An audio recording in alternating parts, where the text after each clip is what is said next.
Hello you guys and welcome back to my channel. This week's video is going to be my first trimester must-haves.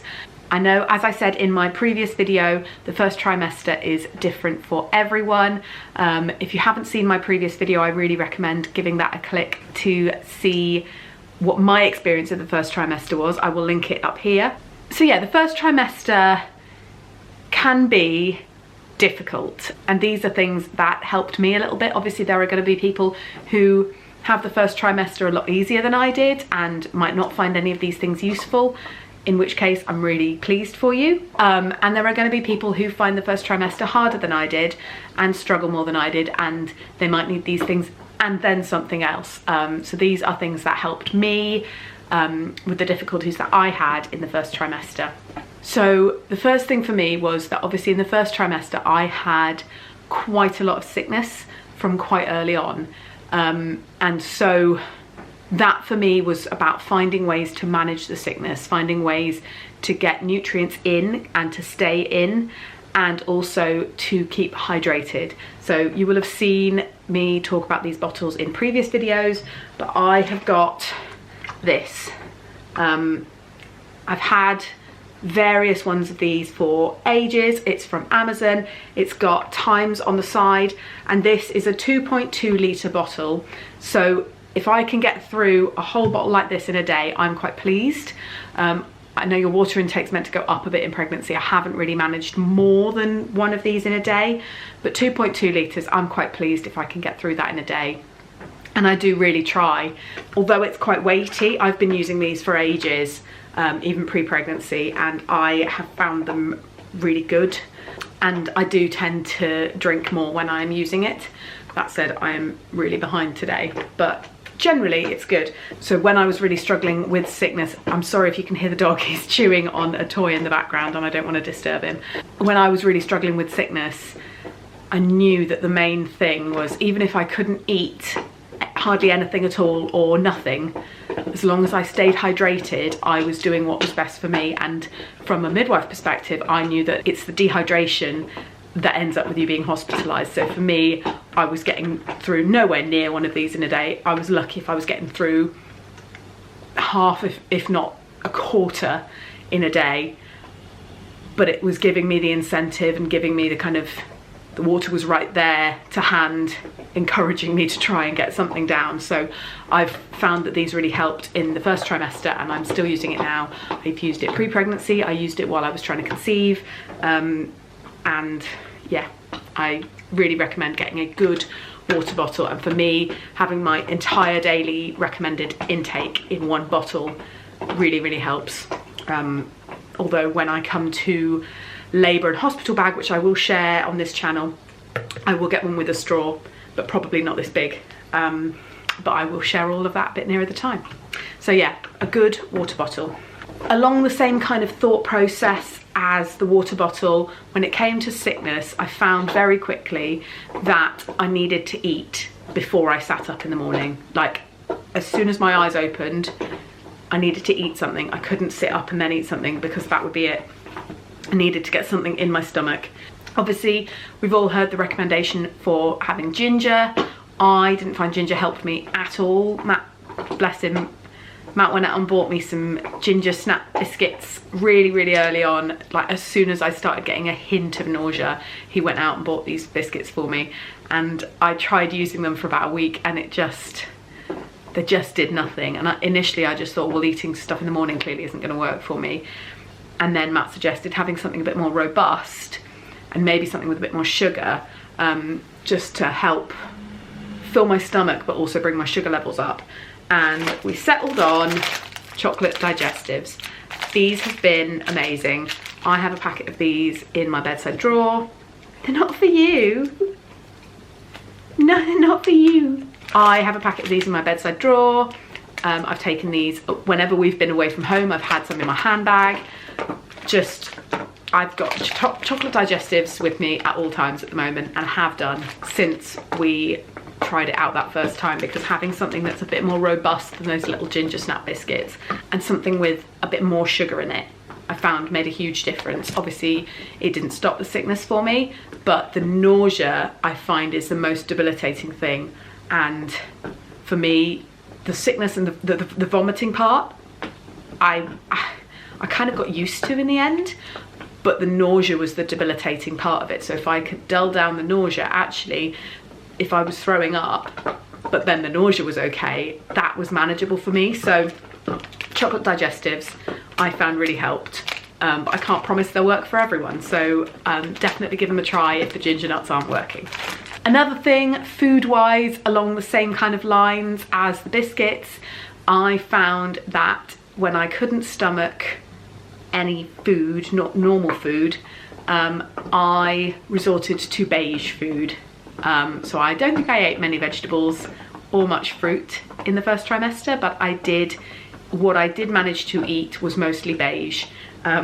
So I found myself in the middle of an afternoon, if I'd been being sick and feeling very nauseous, but knew that I needed to eat something, I resorted to things like instant noodles and even pasta and sauce, which Matt finds hysterical. I don't know if it's because I had these when I was a kid, so there's a kind of sentimental factor to it. But I found that these went down quite well. They didn't always stay down, but having something that is carby and that has a bit of flavour but isn't too strong, I found really helped when I was in a position that I felt that food might stay put. Eating something like this, or even some instant noodles, I found really worked for me. I'm not sure they've got any nutritional value, but when you're not eating anything, eating something is better than eating nothing. So yeah, beige, quick, simple food I found very helpful. The next thing for me is pregnancy vitamins. So I started pregnancy preconception vitamins when we started trying to get pregnant. They were the Pregnacare preconception ones. I'm not actually sure what the nutritional difference is, but there must be something, because surely they can't advertise them as two different products if they're the same thing. But yeah, so I was on the Pregnacare preconception, and then when we got pregnant, I changed to Pregnacare original. And these, when you're being sick, these are quite hard to stomach. So the logic was that if I made sure I had one every day, then if some came up, it wouldn't be the end of the world. And I wanted to make sure I wasn't missing any doses. So some definitely did come up. So I'm still using these. I got this from Amazon. It did have the days of the week on it. They are wearing off now because I've had it for ages. But you just put your vitamin, if you're taking anything else, if you've been put on, I don't know, extra folic acid or anything, then you can put that in there. Being able to look at this and go, yeah, I've definitely taken my tablet today, when all the days are blending together, really, really helps. And then if one does happen to come back up because you're vomiting, you can't do anything about that. But I think having the confidence that you are taking it every single day means that if the odd one comes back up, it's not the end of the world. I'm still taking these, and we'll take them all the way through pregnancy. This has got all the folic acid you need for a normal low-risk pregnancy, and it's got a load of other stuff in it that's good for pregnancy. So yeah, these have been really good for me to just kind of rest in the knowledge that I am getting all the nutrients that I need, plus the folic acid that I need for pregnancy. So the next thing on my list is a hot water bottle. We actually bought this for when we brought Murphy home when he was a tiny puppy. It was a tip that I was told before I got my dog as a child. They said that if you bring a puppy home and you put it with a warm hot water bottle the first night that they come home for a couple of nights, because they've been sleeping with other puppies, it makes them feel more at home, makes them settle. So we bought this for Murphy, but it's now mine. Sorry, pup. And it's been great. First trimester, I got quite a lot of stretching pain. Not really sharp, but I was getting some cramping and some stretching. Cramping was earlier on actually, and then the stretching kicked in maybe like 9 weeks or so. So hot water bottle has really, really helped with that. And actually I'm still using this now, because when I go to work now and I work my 12.5-hour shift, I come home and my back is really, really sore. So hot water bottle was definitely a must-have in the first trimester, and it is already proving a complete must-have in the second trimester.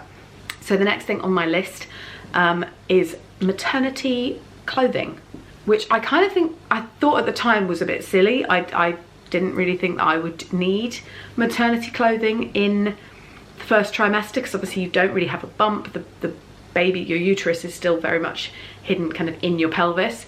But it was more my boobs. My boobs were sore and expanded at quite a rapid rate. So I bought these maternity bras from Serafina Maternity. I'll link them in the description box. They are a set of 2. You can get them in white and black, or you can get them in the grey and pink, which is what I got. And they don't have any underwiring, which is really nice when your boobs are kind of changing and they're uncomfortable. Not having any wire is great. But they are nursing bras, so you can use them forever. So I actually have one on, I can probably demonstrate it better. Hello. What? Gimme. Go on then. So they've actually got the clip at the top. So if you are going to be breastfeeding, pumping, anything where you need access to your boobs, you can undo the clip and access your boobs and then just clip it back up. So obviously that's not a feature that I need yet, but the fact that they're so versatile to carry me through pregnancy and into the postpartum period made it a really good investment for me. It made me feel kind of comfortable spending the money. They are really soft, they are cotton, they are machine washable. I'm a big fan, so I will link them in the description box. But yeah, I bought maternity bras, and I also bought some maternity leggings, which I haven't got to show you. They're from the same website, Serafina Maternity.